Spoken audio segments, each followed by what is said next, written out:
बच्चों लोग इस सेशन में हम लोग सीखने वाले हैं कि नॉर्मल तरीके से आप बॉन्ड ऑर्डर का कैलकुलेशन कैसे करते हैं using molecular orbital energy diagram. Bond order का फॉर्मूला होता है total bonding electron minus anti bonding electron by 2। ठीक है, तो जब भी कोई भी आपको मॉलिक्यूल दिया रहेगा तो सबसे पहला काम क्या करना है, आपको उस मॉलिक्यूल में जो एटम इन्वॉल्व है उनका एवरेज एटॉमिक नंबर पता करना है। तो ध्यान देना, इसको हम लोग अप्लाई करते हैं, आपके लिए मान लेते हैं C2 मॉलिक्यूल पर अप्लाई करते हैं। ठीक है, तो C2 मॉलिक्यूल में पहला पता करोगे जेड एवरेज कैसे निकालते हैं। तो C2 मॉलिक्यूल बना होता है C एटम से, तो यहाँ पे 2 C एटम है तो 6 + 6 बाई 2 कर दें तो क्या होगा, ये 6 होगा। अब जो जेड एवरेज अगर 6 है तो अब देखो कि ये 8 से छोटा है कि बड़ा है। ठीक है, तो जब भी जेड एवरेज 8 से छोटा होगा तो उस केस में हम लोग इस मॉलिक्यूलर ऑर्बिटल एनर्जी को फॉलो करते हैं। बात समझे? तो यहाँ पे C2 में चूँकि जेड एवरेज 6 है यानी 8 से छोटा है तो इसको फॉलो करेंगे। अगर जेड एवरेज 8 से ज़्यादा या उसके इक्वल होता तो हम इस एनर्जी लेवल को फॉलो करते हैं। ठीक है, अब इस केस में आपका जेड एवरेज 6 है तो इसको हमको फॉलो करना है। अब हमको उसको फिलअप करते हैं तो C2 में टोटल इलेक्ट्रॉन कितना होता है, तो इसका टोटल इलेक्ट्रॉन जो होगा ये होता है 12। अब 12 इलेक्ट्रॉन को फिलअप करना मुझे, तो यहाँ पे जो हर मॉलिक्यूलर ऑर्बिटल है उसका कैपेसिटी होता है 2 इलेक्ट्रॉन। इसको फिलअप करेंगे तो यहाँ पे 1 2 3 4 5 6 7 8 9 10। यहाँ पे सिंगली इसलिए फिलअप किए हैं क्योंकि यहाँ पे दोनों का एनर्जी लेवल सेम है, π2p y का, तो यहाँ पे होन्स रूल फॉलो किया गया है। ठीक है, फिर हो गया 11 और 12। तो आप इसको फिलअप कर लिए। अब आपको बॉन्ड और निकालना था, तो बॉन्ड कैसे निकालना बच्चों लोग, तो सिंपली है बॉन्ड निकालने के लिए आपको क्या निकालना है, बॉन्डिंग इलेक्ट्रॉन टोटल निकालो कितना हो रहा है सिस्टम में। तो बॉन्डिंग इलेक्ट्रॉन जब निकालेंगे हम लोग तो यहाँ पे आपको दिखेगा, यहाँ पे 2, यहाँ से 2 और यहाँ से आपका टोटल 4। तो बॉन्डिंग कितना हो गया, 4 + 2 + 2 कितना हो गया 8, माइनस एंटी बॉन्डिंग कितना हो बच्चों, तो यहाँ से 2 और यहाँ से 2 कितना होगा 4। तो 8 - 4 हो गया, बाई 2 कर देना तो ये हो जाएगा आपका बॉन्ड कितना हो जाएगा 2 हो जाएगा इस केस में। ठीक है, इसमें एक और तरीके से आप निकाल सकते हो। आपको पता होना चाहिए कि बॉन्डिंग इलेक्ट्रॉन और एंटी बॉन्ड इलेक्ट्रॉन आपस में कैंसिल आउट होता है। तो अगर आप देखोगे तो आपको देखना है कि नेट कितना बॉन्डिंग बच रहा है। बॉन्डिंग को तुम प्लस मानो तो एंटी बॉन्डिंग को माइनस मानना, इन दोनों आपस में क्या होता है कैंसिल करता है। तो आपको पता करना है नेट बॉन्डिंग इलेक्ट्रॉन। तो सिंपली बॉन्ड और का एक और फॉर्मूला हो सकता है, क्या हो सकता है, नेट बॉन्डिंग इलेक्ट्रॉन। तो नेट बॉन्डिंग इलेक्ट्रॉन के वैल्यू को बस आपको डिवाइड करना है 2 से। ठीक है, तो यहाँ पे सिग्मा 1 ने सिग्मा स्टार 1 आपस में कैंसिल कर लेगा, यहाँ पे भी आपस में कैंसिल कर लेगा।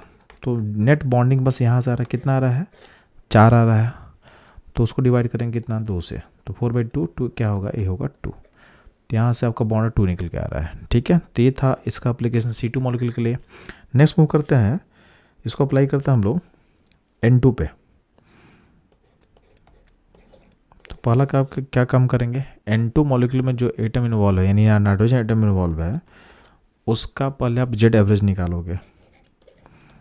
तो जेड कितना होगा 7 + 7 बाई 2, तो सब लोग 7 आ रहे यानी क्या 8 से छोटा है, यानी इसको हमको फॉलो करना है, इस एनर्जी लेवल को फॉलो करना है।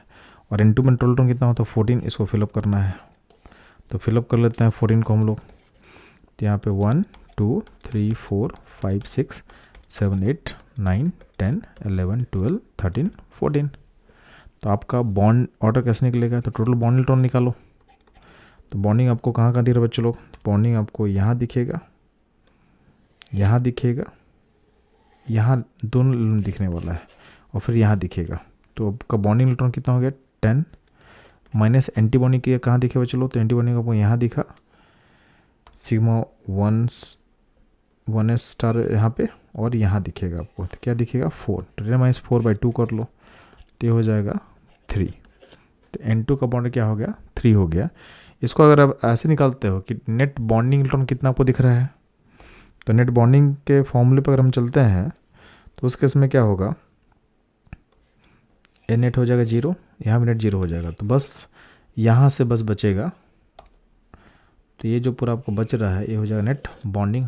नेट बॉन्डिंग कितना बच रहा है, तो नेट बॉन्डिंग इलेक्ट्रॉन बचने वाला है आपके पास 6, तो 6 से बाई 2 कर दो तो हो जाएगा 3। तो इस तरीके से आप N2 का बॉन्ड निकाल सकते हो। सिंपली अगर बात करते हैं O2 का निकालने का, तो पहले बात O2 में आपका जेड एवरेज पता करो। तो O2 बना किससे होता है, O एटम से। तो 2 एटम होगा तो क्या होगा, 8 + 8 बाई 2 कर लेंगे तो हो जाएगा 8, यानी ये 8 के इक्वल है। यानी इस केस में हमको इस एनर्जी लेवल को फॉलो करना है। तो अब O2 को हम फिलअप करेंगे तो उस केस में क्या होता है, 1 2 3 4 5 6 7 8 9 10 11 12 13 14 15 16। अब फिलअप कर लिए। अब आपको बॉन्डिंग इलेक्ट्रॉन काउंट करो। तो बॉन्डिंग इलेक्ट्रॉन कितना काउंट होगा बच्चे लोग, तो यहाँ पे आपको यहाँ से 2 मिलने वाला है, यहाँ से 2 4, यहाँ से 2 6 और 6 और प्लस यहाँ पे 4 10, ठीक है। तो बॉन्ड जो होगा 10 माइनस एंटीबॉडी कहाँ से मिलेगा, तो एंटीबॉडी मिलने वाला है यहाँ से 2 4 और यहाँ से 2 6, तो 10 - 6 बाई 2 यानी क्या हो जाएगा, 1 2 हो जाएगा, बॉन्ड ऑर्डर 2 हो जाएगा। अगर आप इसको आप नेट इलेक्ट्रॉन से निकालना चाहते हो तो भी निकाल सकते हो आप। तो उसमें क्या करेंगे, ये दोनों कैंसिल, यहाँ बॉन्डिंग टू बॉन्डिंग कैंसिल, तो यहाँ पे नेट बॉन्डिंग कितना आपके पास है 6 और यहाँ पे एंटीबॉन्डिंग 2 है, तो ये दोनों कैंसिल करके नेट बॉन्डिंग कितना बचेगा, नेट बॉन्डिंग बचेगा 4 बचेगा। तो 4 नेट बॉन्डिंग बाई 2 कर देंगे तो ये हो जाएगा 2। तो इस तरीके से आप O2 का बॉन्ड निकाल सकते हो। अगला हम मूव करते हैं हेटेरो एटम पे। तो हेटेरो एटम मान लेते हैं हम लोग को निकालना है NO का। तो NO का निकालने के लिए सिंपली क्या करेंगे, आप कुछ नहीं करना है आपको क्या करना है, NO का पहले आप निकालो जेड एवरेज। कैसे पता चलेगा हम लोग को, तो सिंपली क्या हुआ, N में 7 होता है, O में 8 बाई 2 कर लो तो ये हो जाएगा आपका 7.5। चूँकि जेड एवरेज आपका 8 से छोटा है यानी इसको आप फॉलो करोगे। अब NO में कितना इलेक्ट्रॉन टोटल होता है बच्चों, तो इसका टोटल होता है 15। तो 15 को बस फिलअप करना है, तो ऊपर फिलअप करें तो क्या होगा, यहाँ पे 2 3 4 5 6, ठीक है, 7 8 9 10 11 12 13 14 एंड 15, ठीक। तो ये हो गया आपका मॉलिक्यूलर ऑर्बिटल को हम फिलअप कर चुके हैं। अब बॉन्ड कैसे निकलेगा, तो टोटल बॉन्डिंग इलेक्ट्रॉन देख लो तो कितना हो रहा है, 2 2 4 और यहाँ पे 4 8 एंड 2 10। एंटीबॉडी कितना थे बच्चे लोग, तो यहाँ से 2 2 4 और 1 5 बाई 2 कर लो यानी हो जाएगा ये 2.5। तो इस तरीके से बॉन्ड पता कर सकते हो। इनफैक्ट अगर आपको निकालना है, इसमें एक और तरीका बोले थे हम लोग कि नेट बॉन्डिंग पता कर लो। तो बॉन्डिंग एंटी बॉन्डिंग कैंसिल करता तो यहाँ पे क्या होगा, ये होगा नेट ख़त्म हो जाएगा, यहाँ भी ये बॉन्डिंग एंटी बॉन्डिंग कैंसिल कर लेगा। तो नेट यहाँ पे 6 बॉन्डिंग है और यहाँ पे 1 एंटी बॉन्डिंग है, तो इसमें नेट बॉन्डिंग कितना होगा, तो नेट बॉन्डिंग बाई 2 करके भी निकाल सकते थे हम लोग बॉन्ड ऑर्डर। तो नेट बॉन्डिंग बचा 5, तो 5 बाई 2 करके यहाँ से कितना होगा 2.5। तो इस तरीके से आप NO का निकाल सकते हो। अगर मान लेते हैं कोई पास चार्ज आएगा तो कोई दिक्कत नहीं है, यानी आपके स्पीच में जैसे मान लेते हैं कि मेरे पास NO+ आएगा, NO+ का बॉन्ड कैसे निकालना आपको, कोई दिक्कत नहीं है। आप पहले जेड एवरेज निकालो। तो जेड एवरेज कैसे निकालेंगे, तो इसमें चार्ज का कोई मतलब ही नहीं है, जो एटम इन्वॉल्व है उसका एटॉमिक नंबर पता कर लो। तो 7 + 8 बाई 2 कर लो, फिर से क्या होगा 7.5 आ रहा है, यानी आपको इस एनर्जी लेवल को फॉलो करना है। NO+ इलेक्ट्रॉन कितना हो टोटल इलेक्ट्रॉन क्या होगा 14। अब इस 14 इलेक्ट्रॉन को फिलअप करना है मेरे को, तो फिलअप करते हैं 1 2 3 4 5 6 7 8 9 10 11 12 13 14।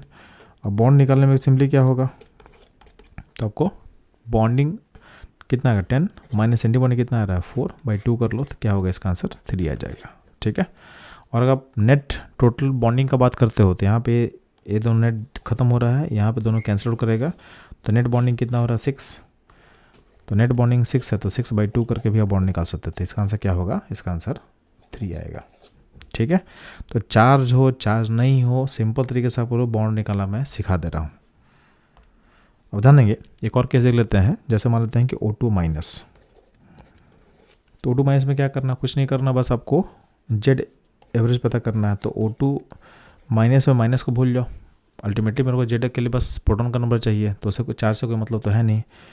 तो O2 माइनस बना हो 2 एटम से, तो इसका जेड एवरेज क्या होगा, 8 +/2 कर लेंगे, यानी इसका 8 आ रहा है जेड एवरेज। अब जेड एवरेज 8 है, मतलब हमको इस ऑर्डर को फॉलो करना है। तो यहाँ पे O2 माइनस में टोटल कितना होता है 17, तो बस अब फिलअप करो। तो फिलअप करोगे यहाँ पे, तो यहाँ पे क्या होगा 1 2 3 4 5 6 7 8 9 10, ठीक है, 11 12 13 14 15 16 17, तो ये हो गया आपका टोटल 17 इलेक्ट्रॉन का फिलअप हम लोग कर चुके हैं। ठीक है, अब इसमें क्या करना है आपको, अब इसमें सिंपली करना है आपको बॉन्ड पता करने के लिए bonding minus anti bonding by 2 करना है। तो बॉन्डिंग कितना होगा, चलो यहाँ से आएगा 2 2, यहाँ से आएगा 2 और यहाँ से आ गया 4, तो बॉन्डिंग टोटल कितना हो गया 10, माइनस एंटी बॉन्डिंग कितना दे रहा है बच्चों, तो एंटी बॉन्डिंग आपको दिख रहा होगा यहाँ पे 2, यहाँ पे 2, यहाँ पे आपका टोटल कितना दिखा 3 एंटी बॉन्डिंग दिख रहा है, तो कितना होगा 7 होगा, तो 10 - 7/2 कर देंगे, यानी क्या होगा इसका आंसर 1.5। बात समझ में आया। अगर आप निकालना चाहते हो नेट बॉन्डिंग करके तो भी पता चल जाएगा। यहाँ पे ये दोनों आपस में कैंसिल करेगा, ये दोनों आपस में कैंसिल करेगा, यहाँ पे देखोगे 6 बॉन्डिंग और यहाँ पे 3 एंटी बॉन्डिंग है, तो नेट बॉन्डिंग कितना होगा, तो नेट बॉन्डिंग 3 हो गया, तो 3/2 यानी 1.5 हो जाएगा इस केस में बॉन्ड ऑर्डर। बात समझ में आया। तो ये आपको सारा तरीका समझा दिए कि नॉर्मली आपको किस तरीके से मॉलिक्यूलर ऑर्बिटल डायग्राम को फॉलो करके बॉन्ड को निकालना है। तो इस तरह के अप्रोच के लिए हमारे साथ बने रहें। मिलते हैं हम लोग नेक्स्ट कॉन्सेप्ट में। बच्चों लोग इस सेशन में लोग सीखने वाले हैं कि फंडामेंटल तरीके से आप एंटी बॉन्डिंग इलेक्ट्रॉन का काउंटिंग कैसे करोगे in molecular orbital theory. Anti bonding electron count करने के लिए सिंपली आपको क्या करना है, आप मॉलिक्यूल का पहले स्टेप में क्या करोगे, जेड एवरेज निकालोगे। फॉर एग्जांपल अगर हमको एंटी बॉन्डिंग इलेक्ट्रॉन काउंट करना है Ct मॉलिक्यूल का, तो C2 मॉलिक्यूल में आप पहले निकालोगे इसका जेड एवरेज। तो C2 मॉलिक्यूल बना होता है कार्बन एटम से, तो कार्बन का एटम नंबर 6 होगा, तो 6 + 6 चूँकि 2 कार्बन है /2 करके निकल जाएगा जेड एवरेज, जो कि होगा 6। अब जो 6 है आपके 8 से छोटा होता है, तो जब भी 8 से छोटा होगा तो आप इस मॉलिक्यूलर ऑर्बिटल एनर्जी को फॉलो करने वाले हो।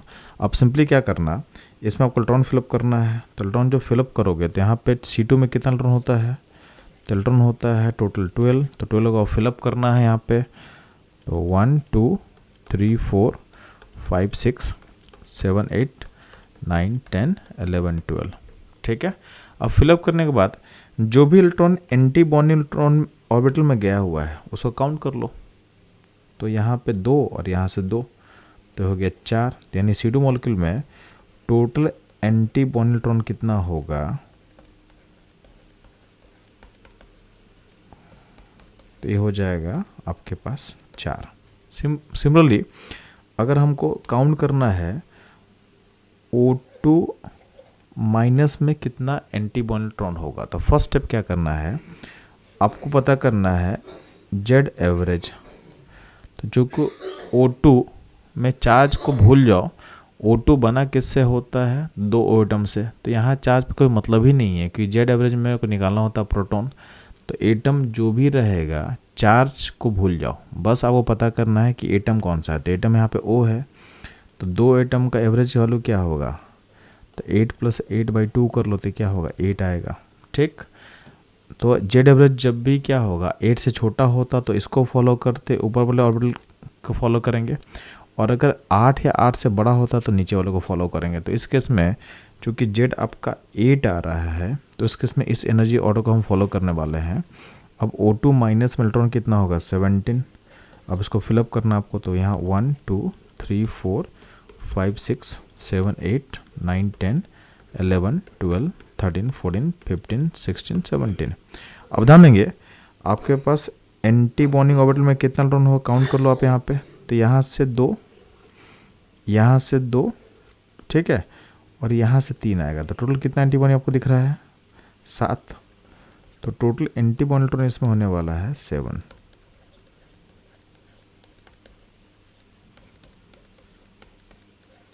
ठीक है, एक और एग्जांपल अब लेके समझाते हैं आपको हम। तो नेक्स्ट अगर हम ला देते हैं NO को, तो NO में पहला आप निकालो जेड एवरेज।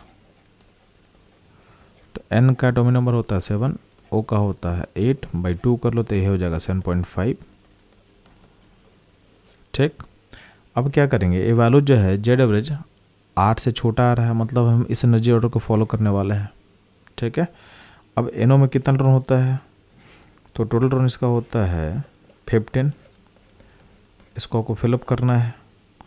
तो यहाँ पे 1 2 3 4 5 6 7 8 9 10 11 12 13 14 15। तो आप एंटी बॉन्ड इलेक्ट्रॉन काउंट कर लो इसमें। तो यहाँ से 2 आएगा, यहाँ से 2 आएगा और यहाँ से 1 आएगा। तो कितना टोटल हो जाएगा? टोटल हो जाएगा, तो एंटी बॉन्ड इलेक्ट्रॉन NO में हो जाएगा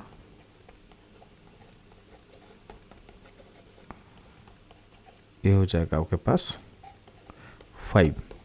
तो इस तरीके से आप एंटी बॉन्ड इलेक्ट्रॉन को काउंट कर सकते हो। तो बच्चे लोग इस तरह के कॉन्सेप्ट्स के लिए हमारे साथ बने रहें। मिलते हैं हम लोग नेक्स्ट कॉन्सेप्ट में।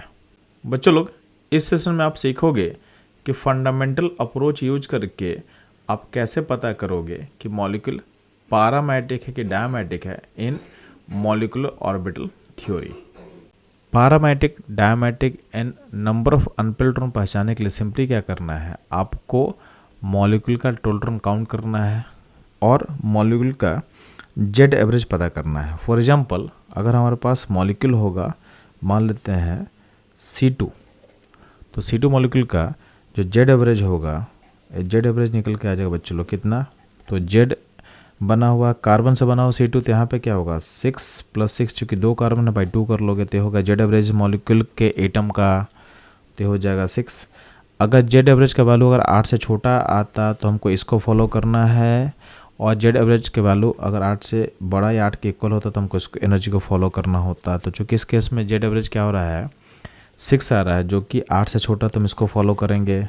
अब सिंपली क्या करोगे, आप इसको फिलअप करोगे तो C2 का इलेक्ट्रॉन कितना होगा टोटल, तो टोटल इलेक्ट्रॉन होगा C2 में 12। अब 12 के ऊपर फिलअप करो, तो यहाँ फिलअप करोगे तो 1 2 3 4 5 6 7 8 9 10 11 12। अब ध्यान देना, जब आप मॉलिक्यूलर ऑर्बिटल को देखो तो यहाँ पे हर ऑर्बिटल पेयर्ड फॉर्म में है। तो जब भी सारा ऑर्बिटल पेयर्ड फॉर्म में होगा तो सिस्टम क्या होता है, डायामैग्नेटिक। तो डायमैग्नेटिक का मतलब होता है उसमें एक भी अनपेयर्ड इलेक्ट्रॉन नहीं होगा। तो अगर आपसे पूछा जाएगा तो यहाँ पे C2 मॉलिक्यूल क्या होगा, ये हो जाएगा डायामैग्नेटिक, क्योंकि इसमें नो अनपेयर्ड इलेक्ट्रॉन दिख रहा है मुझे।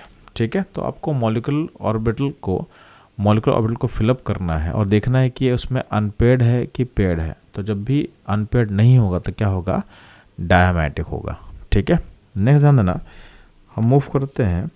नेक्स्ट जो है ये है O2+ मूव करते हैं मान लेते हैं। ठीक है, तो O2+ का जेड एवरेज पता करो। तो जब भी हम जेड एवरेज पता करते हैं तो उसमें सिंपली क्या है, उसके चार्ज से मेरे को कोई मतलब नहीं, क्योंकि मेरे को एटम के एटॉमिक नंबर से में इंटरेस्ट है। तो O2+ में जो एटम इन्वॉल्व है ये O एटम है, तो यहाँ पर 2 एटम का जो जेड एवरेज वैल्यू होगा ये कितना होगा, ये होगा 8। तो अगर 8 है तो अगर 8 से छोटा आता तो हम इसको फॉलो करते, और 8 से अगर बड़ा जेड एवरेज आता है उस केस में हमको इस ऑर्बिटल को फॉलो करना है। ठीक है, तो यहाँ पे O2+ में टोटल इलेक्ट्रॉन कितना होगा 15। जब 15 फिलअप करेंगे हम तो ध्यान देना यहाँ पे 1 2 3 4 5 6 7 8 9 10 11 12 13 14 15। अब ध्यान देना यहाँ पे सारा मॉलिक्यूलर ऑर्बिटल पेयर्ड फॉर्म में है, एक्सेप्ट यहाँ देखोगे जो पाई स्टार जो हम फिलअप किए यहाँ पे क्या है, अनपेयर्ड फॉर्म है। तो अनपेयर्ड फॉर्म हो तो इसमें क्या होगा, ये हो जाएगा पैरामैटिक। पैरामैटिक क्यों होगा, due to presence of unpaired electron, ठीक है। तो इसमें अनपेयर्ड इलेक्ट्रॉन है, कितना है, तो अनपेयर्ड इलेक्ट्रॉन है और इसका नंबर बात करेंगे, इसका नंबर होगा 1। तो जब भी आपके पास अनपेयर्ड इलेक्ट्रॉन होगा तो होता है उसके इसमें पारा मैग्नेटिक। नहीं ध्यान देंगे, अगर हम इसको फिलअप करते हैं B2 मॉलिक्यूल के लिए, तो B2 मॉलिक्यूल का जेड एवरेज कितना होगा, तो चूंकि ये बना होता है बोरोन एटम से, तो ये हो जाएगा 5 + 5/2 कर लेना आप, यानी 5 हो गया। यानी जेड एवरेज का वैल्यू 8 से छोटा है, तो हम इस मॉलिक्यूलर ऑर्बिटल को फिलअप करने वाले हैं। तो B2 में टोटल इलेक्ट्रॉन कितना होगा, 10 होगा। तो 10 को फिलअप कर लेते हैं।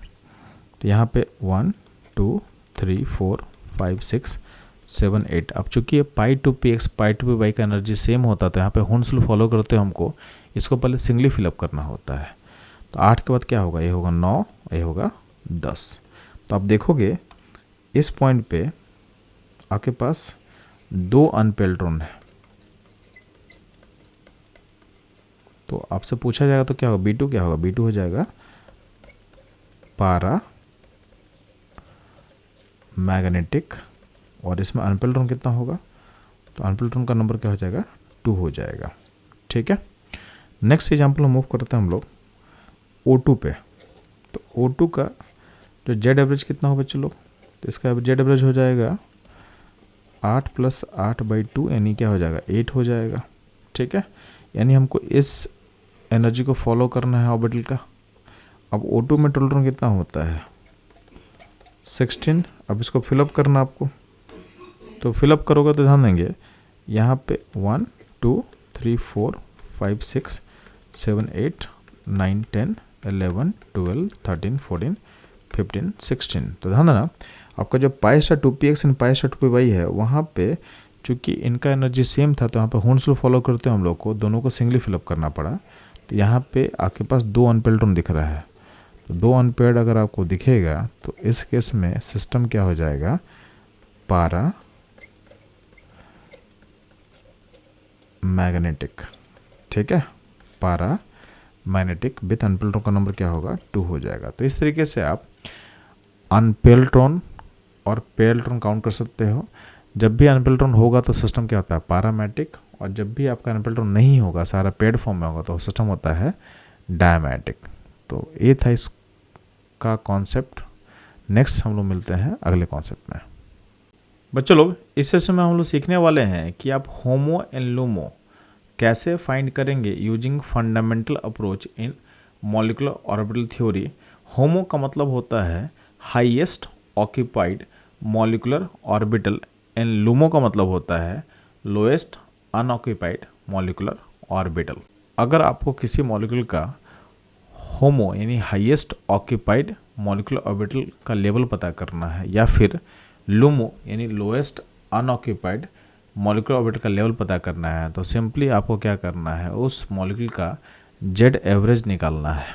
यानी जिस एटम से बना हुआ है उनका जेड एवरेज क्या होगा। तो ध्यान देना, फॉर एग्जांपल अगर आपके पास O2 लेते हैं, तो O2 का जेड एवरेज कितना आएगा, तो वैल्यू आ जाएगा O2 O एटम से बना हुआ है, तो 8 + 8/2 कर ले, यानी क्या होगा, ये 8 आ जाएगा। यानी अगर आपका जब भी जेड एवरेज 8 से कम आता है, तो हमको इस एनर्जी को फॉलो करना होता है, और जब भी जेड एवरेज का वैल्यू 8 से ज़्यादा आएगा, तो मेरे को इस एनर्जी को फॉलो करना पड़ेगा, ठीक है। अब ध्यान देंगे, चूँकि O2 में जेड एवरेज का वैल्यू 8 आ रहा है, तो हमारे लिए क्या होगा, हम इस लेवल को फॉलो करेंगे, यानी इसको फिलअप करना है मेरे को, ठीक है। तो जब फिलअप करोगे तो यहाँ पे होगा, आपको फिलअप कितना करना है, तो O2 में टोटल इलेक्ट्रॉन कितना होता है, 16। तो आपको 16 को फिलअप करना है, ठीक है। तो आप जब इसको फिलअप करते हो तो यहाँ पे क्या होगा, 1 2 3 4 5 6 7 8 9 10 11 12 13 14 15 16। अब ध्यान देना, आपको फोकस क्या करना है कि लास्ट इलेक्ट्रॉन कहाँ जा रहा है, किस एनर्जी लेवल में जा रहा है। तो जब भी हम बात करते हैं होमो का मतलब होता है हाईएस्ट ऑक्यूपाइड मॉलिक्यूलर ऑर्बिटल, यानी सिंपली मतलब होता है आपको O ऑर्बिटल फाइंड करना है जो कि हाईएस्ट एनर्जी का होगा, बट ऑक्यूपाइड होगा थ्रू इलेक्ट्रॉन्स, यानी इलेक्ट्रॉन किस हाईएस्ट लेवल तक ऑक्यूपाइड है। तो आप देखोगे जो हाईएस्ट एनर्जी लेवल जो आपको दिख रहा है वो दिखेगा π*2px एंड π*2py जो कि ऑक्यूपाइड है, ठीक है।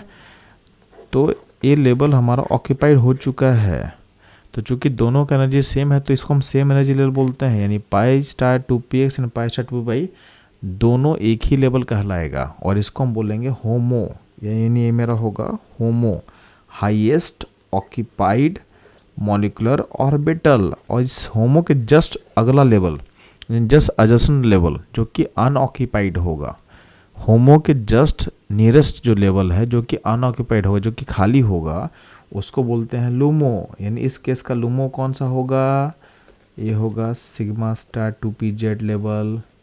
बात समझे। एक और एग्जाम्पल हम सॉल्व करते हैं। अगर आपसे पूछा जाए कि C2 मॉलिक्यूल का होमो लूमो पता करना है तो क्या करना, C2 का जेड एवरेज निकालना है तो इसका जेड एवरेज कितना हो जाएगा, ये हो जाएगा 6, यानी हमको इसको फॉलो करना फिलअप करना है। C2 मॉलिक्यूल में टोटल इलेक्ट्रॉन कितना होता है 12, तो 12 इलेक्ट्रॉन को फिलअप करो। तो फिलअप जब करोगे तो क्या होगा यहाँ पे 1 2 3 4 5 6 7 8 9 10 11 12। तो ध्यान देना जो हाईएस्ट एनर्जी लेवल जो कि ऑक्यूपाइड हो चुका है ये कौन सा होगा π2px π2py। तो ये जो लेवल है ये लेवल हो जाएगा होमो, ठीक। और उसके जस्ट अगला लेवल कौन जो कि अनऑक्यूपाइड है जो कि σ2pz है, तो ये हो जाएगा आपका लूमो। तो लूमो कौन सा होगा, लूमो हो जाएगा σ2pz, ठीक है। एक और क्वेश्चन और अप्लाई करके देख लेते हैं एक बार हम लोग, ठीक। तो नेक्स्ट अगर हम बात करते हैं हम लोग O2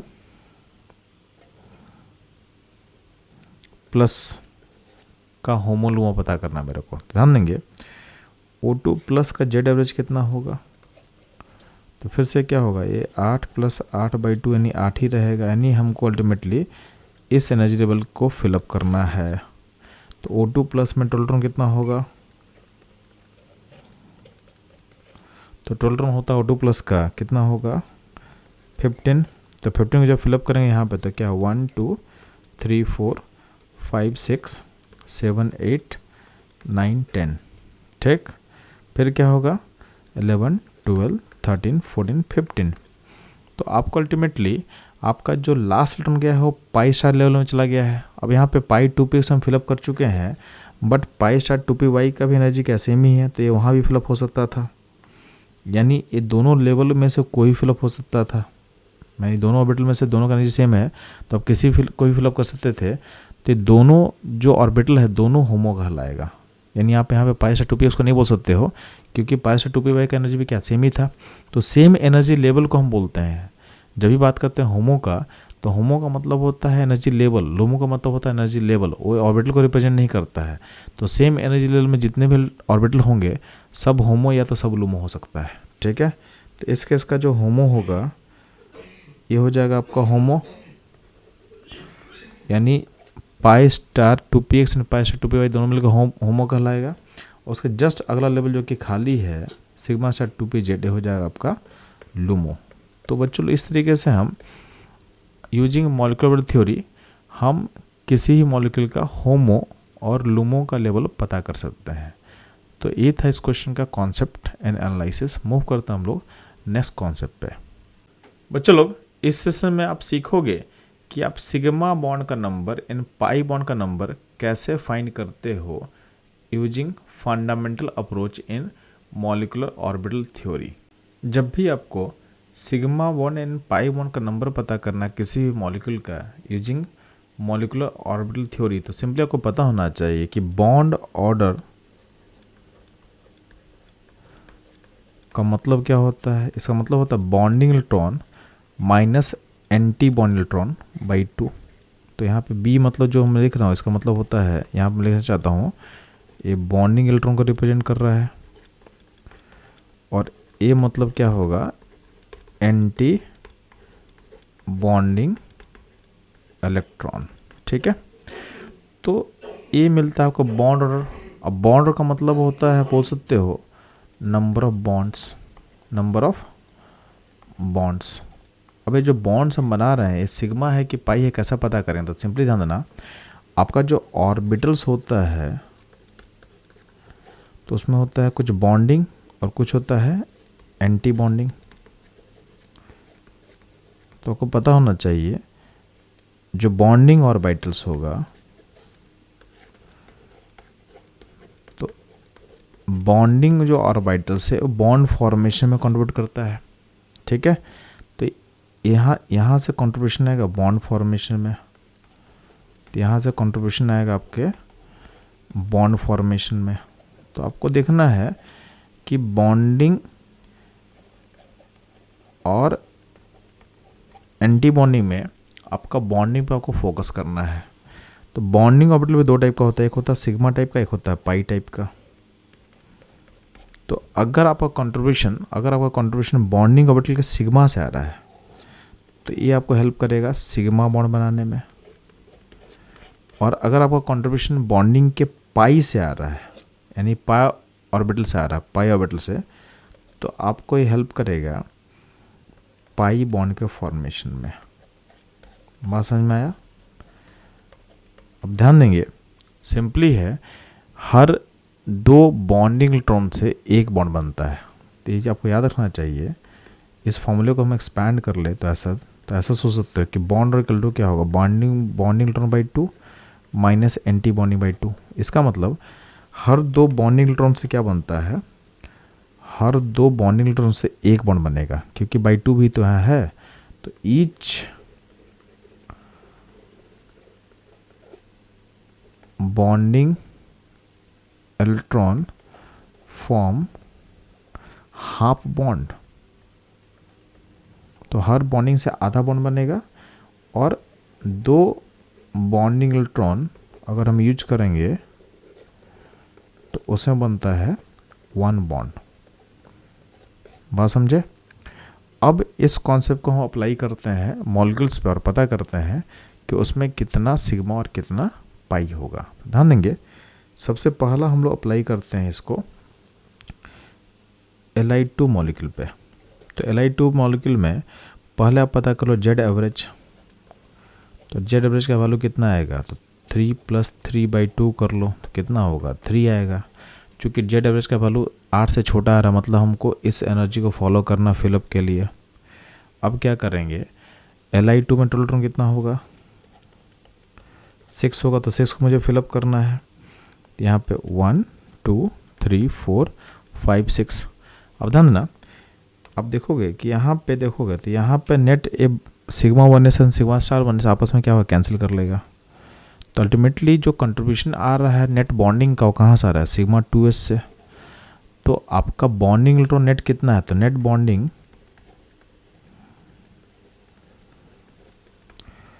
इलेक्ट्रॉन कितना दिख रहा है आपको, 2 दिख रहा है। ठीक है, और दो इलेक्ट्रॉन का कंट्रीब्यूशन कहाँ से है, सिग्मा से है। तो आपको ये बनेगा 1 सिग्मा बॉन्ड बनाएगा। तो दो इलेक्ट्रॉन से एक बॉन्ड बनता है, क्योंकि कंट्रीब्यूशन सिग्मा से, तो क्या होगा, आपका सिग्मा बॉन्ड फॉर्म करेगा। तो अल्टीमेटली Li2 में क्या होगा, एक सिग्मा बॉन्ड बनेगा। सिंपली अगर हम बात करते हैं N2 में, तो N2 का जेड एवरेज कितना होगा, तो आपका N से बना हुआ है, तो N का 7 + 7/2 करके इसके एटम का जेड एवरेज निकालिए तो एक निकल के आ गया 7। चूँकि 7 जो है 8 से छोटा होता है, इसका मतलब हमको इस मॉलिक्यूलर ऑर्बिटल एनर्जी को फिलअप करना है। अब N2 में टोटल इलेक्ट्रॉन कितना होगा, टोटल इलेक्ट्रॉन होगा आपके पास N2 में 14। और 14 को जब फिलअप करते हो तो यहाँ पे होगा 1 2 3 4 5 6 7 8 9 10 11 12 13 14। अब ध्यान देंगे, अब यहाँ पे देखोगे तो सिग्मा 1s से सिग्मा स्टार 1s आपस में क्या करेगा, कैंसिल कर लेगा। ये कैंसिल, ये भी कैंसिल कर लेगा। तो अल्टीमेटली आपके पास नेट जो बॉन्डिंग मिल रहा है यहाँ से मिल रहा है। तो नेट जो बॉन्डिंग इलेक्ट्रॉन है उसमें सिग्मा का कंट्रीब्यूशन कितना है, तो सिग्मा 2 पीछे में 2 इलेक्ट्रॉन दिख रहा है आपको, तो यहाँ पे 2 इलेक्ट्रॉन है। और पाई का कंट्रीब्यूशन, तो यहाँ पे देखो पाई 2p से पाई 2p मिला, 2p मिला कितना मिलेगा, 4 मिलेगा। तो जो 4 इलेक्ट्रॉन है इससे 2 बॉन्ड बनेगा, तो चूंकि ये पाई से आ रहा है तो 2 पाई बॉन्ड बनाएगा। और आपका जो सिग्मा का कॉन्ट्रीब्यूशन 2 इलेक्ट्रॉन है तो ये बनाएगा सिग्मा बॉन्ड, तो कितना बनेगा, यहाँ पे बनेगा 1 सिग्मा बॉन्ड।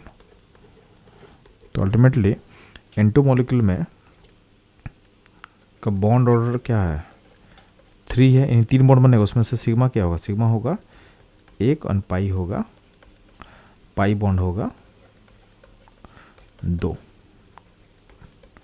ठीक है, अब ध्यान देंगे अगर हम मूव करते हैं O2 मॉलिक्यूल पे, O2, तो O2 का जेड एवरेज कितना होता है बच्चों, तो इसका O2 का जेड एवरेज निकल के आ जाएगा 8, यानी हमको फिलअप करना है इस ऑर्बिटल को। तो जेड एवरेज के बाद देते हैं टोटल इलेक्ट्रॉन O2 में कितना होगा 16। अब फिलअप कर लो यहाँ पे 1 2 3 4 5 6 7 8 9 10 11 12 13 14 15 16। तो आप ध्यान देंगे आपका ये दोनों कैंसिल कर लेगा, यहाँ भी एंटी बॉन्डिंग क्या कैंसिल कर लेगा। अब ध्यान देना ये जो पाई एंटी बॉन्डिंग है वो पाई बॉन्डिंग कैंसिल करेगा, और यहाँ सिग्मा जो बॉन्डिंग है इसको कोई कैंसिल करने के लिए हमारे पास सिग्मा एंटी बॉन्डिंग नहीं है। तो अल्टीमेटली जो नेट बॉन्डिंग इलेक्ट्रॉन आपको दिखने वाला है, तो नेट जो बॉन्डिंग इलेक्ट्रॉन है, नेट बॉन्डिंग इलेक्ट्रॉन जो है उसमें सिग्मा से कंट्रीब्यूशन कितना आएगा 2 इलेक्ट्रॉन का, क्योंकि सिग्मा 2 पे जेड से आ रहा है। और पाई से कितना आएगा, तो पाई में 4 बॉन्डिंग है और 2 एंटी बॉन्डिंग है, तो नेट कितना होगा पाई से, तो 2 इलेक्ट्रॉन आएगा नेट। अब 2 इलेक्ट्रॉन से पाई बॉन्ड कितना बनेगा, तो पाई बॉन्ड बनेगा 1, और यहाँ पे जो सिग्मा से 2 इलेक्ट्रॉन से क्या आएगा सिग्मा बॉन्ड बनेगा 1। तो अल्टीमेटली O2 मॉलिक्यूल में बॉन्ड ऑर्डर कितना होता है 2 होता है, उसमें सिग्मा बॉन्ड 1 होगा एंड पाई बॉन्ड 1 होगा। ठीक है, नेक्स्ट मूव करते हैं, इसको हम लोग अप्लाई करते हैं B2 मॉलिक्यूल पे, B2। तो B2 का जो जेड एवरेज होगा कितना होगा, चलो इसका जेड एवरेज आएगा 5, क्योंकि बी बोरोन जो है बोरोन का 5 होता है एटॉमिक नंबर, तो अल्टीमेटली दोनों सेम एटम है तो क्या होगा जेड एवरेज सेम रहेगा 5 रहेगा। इसमें टोटल इलेक्ट्रॉन कितना होगा, तो इसका टोटल इलेक्ट्रॉन होगा 10। हमको इस लेवल को फिलअप करना है उसके लिए, क्योंकि जेड एवरेज 8 से छोटा है, तो इसमें क्या होगा 1 2 3 4 5 6 7 8 9 10। अब ध्यान देंगे यहाँ पर जो बॉन्डिंग है और एंटी बॉन्डिंग आपस में क्या है कैंसिल कर लेगा, और यहाँ भी कैंसिल कर लेगा। तो आपका जो नेट बॉन्डिंग है, नेट बॉन्डिंग इलेक्ट्रॉन कहाँ से आ रहा है, तो नेट बॉन्डिंग आ रहा है आपके पास पाई से। सिग्मा से कंट्रीब्यूशन कितना है इसमें 0 है, और सिग्मा कंट्रीब्यूशन क्या है 0 है, और पाई का कंट्रीब्यूशन कितना है 2 है। तो ये 2 इलेक्ट्रॉन जो पाई से आ रहा है वो बनेगा पाई बॉन्ड, कितना बनेगा 1 बॉन्ड बनेगा पाई, और सिग्मा बॉन्ड कितना बनेगा, तो सिग्मा बॉन्ड बनेगा 0, क्योंकि यहाँ पे इलेक्ट्रॉन कंट्रीब्यूशन है ही नहीं। तो अल्टीमेटली B2 मॉलिक्यूल में अगर बात करते हैं तो इसका बॉन्ड क्या होगा, इसका बॉन्ड ऑर्डर आता है 1, इसमें सिग्मा बॉन्ड का नंबर क्या होगा 0, और यहाँ पे पाई बॉन्ड का नंबर कितना होगा 1। तो यहाँ देखना एक पिक्यूलर केस है, आप लोग वैलेंस बॉन्ड थ्योरी पढ़े हो कि सिग्मा बॉन्ड के बाद पाई बॉन्ड बनता है, आप यहाँ देख रहे हो कि बिना सिग्मा बॉन्ड के ही पाई बॉन्ड बन जा रहा है, यानी B2 मॉलिक्यूल में एक ही बॉन्ड है, उसका नेचर क्या होगा पाई होगा। ठीक है, इसको एनालाइज करते हैं हम लोग फर्दर C2 मॉलिक्यूल पे। तो C2 मॉलिक्यूल पे बात करते हैं, तो C2 मॉलिक्यूल पे जेड एवरेज कितना आएगा बच्चों, तो C एटम का जेड होता है 6, चूँकि एटम सेम है तो जेड वैल्यू क्या होगा 6 ही रहेगा। चूँकि जेड का वैल्यू क्या है, जेड आपका 8 से छोटा है, तो आप क्या करोगे सिंपली आप इस लेवल को फिलअप करने वाले हो। तो C2 मॉलिक्यूल जो है उसका टोटल निकाल लो कितना होगा 12, इसको फिलअप कर लो 1 2 3 4 5 6 7 8 9 10 11 12। अब ध्यान देंगे आपका यहाँ पे जो बॉन्डिंग एंटी बॉन्डिंग आपस में क्या कर रहा है कैंसिल कर लेगा, और ये भी कैंसिल कर लेगा। तो जो भी नेट आपका बॉन्डिंग है वो बस यहाँ से आएगा, कहाँ से आएगा बच्चों लोग, यहाँ से आएगा। तो आपका नेट बॉन्डिंग में सिग्मा का कंट्रीब्यूशन कितना दिख रहा है, तो सिग्मा कंट्रीब्यूशन 0 है, तो यहाँ से सिग्मा बॉन्ड कितना बना है 0 बनेगा। और पाई का कंट्रीब्यूशन कितना है, तो पाई कंट्रीब्यूशन कितना है 4 है, तो यहाँ से पाई बॉन्ड कितना बनेगा, तो पाई बॉन्ड का नंबर बनेगा 2 पाई बॉन्ड बनेगा। तो इसका मतलब C2 में बॉन्ड ऑर्डर 2 है, बट उस बॉन्ड में सिग्मा बॉन्ड का नंबर कितना होगा 0 होगा, और पाई बॉन्ड का नंबर कितना होगा 2 होगा। यानी C2 मॉलिक्यूल में 2 बॉन्ड है, दोनों का नेचर क्या है पाई है, मतलब बिना सिग्मा के पाई बॉन्ड बनते जा रहा है। तो ये आपके वैलेंस बॉन्ड थ्योरी से एक स्टेप आगे आप सीख रहे हो कि MOT का यूज करके हम इसको कैसे एक्सप्लेन कर पा रहे हैं। ठीक है, लास्ट केस हम देखते हैं N2+ का। तो सबसे पहला क्या काम करना है आपको, N2+ में आप पता करो जेड एवरेज क्या होगा। तो जेड एवरेज निकल गया कितना 7, चूँकि ये क्या है 8 से कम है तो हम इस लेवल को फॉलो करेंगे। N2+ में टोटल ट्रॉन कितना होता है बच्चों, होता है टोटल ट्रॉन 13। अब सिंपली क्या करोगे, आप इसको फिलअप करो, तो फिलअप करो तो क्या होगा 1 2 3 4 5 6 7 8 9 10 11 12 13। अब ध्यान देंगे यहाँ पे अल्टीमेटली क्या है कि बॉन्डिंग एंटीबॉन्डिंग आपस में क्या होगा कैंसिल करेगा यहाँ पे और यहाँ पे, तो अल्टीमेटली नेट कंट्रीब्यूशन आपको यहाँ से मिलने वाला है बॉन्डिंग में। तो इसमें ध्यान देना आपका सिग्मा ऑर्बिटल से कितना कंट्रीब्यूशन है, आपके पास 1 इलेक्ट्रॉन का, और आपके पास पाई से कितना है 4 इलेक्ट्रॉन का। तो यहाँ पे पाई बॉन्ड कितना बनेगा, तो पाई बॉन्ड बनेगा 2, और सिग्मा बॉन्ड कितना बनेगा, तो सिग्मा बॉन्ड बनेगा हाफ, यानी 0.5। इसका मतलब N2+ का जो बॉन्ड ऑर्डर होता है ये होता है 2.5, उसमें से सिग्मा बॉन्ड होता है 0.5 कंट्रीब्यूशन का, यानी 0.5, और जो पाई बॉन्ड बनता है ये होता है 2, तो पाई बॉन्ड होगा 2। तो इस तरीके से हम किसी भी मॉलिक्यूल का मॉलिक्यूलर ऑर्बिटल थ्योरी यूज करके सिग्मा बॉन्ड पाई बॉन्ड कैसे निकालते हैं आपको सिखा दिए। तो इस तरह की इंटरेस्टिंग कॉन्सेप्ट सीखने के लिए हमारे साथ बने रहे। मिलते हैं हम लोग नेक्स्ट कॉन्सेप्ट में।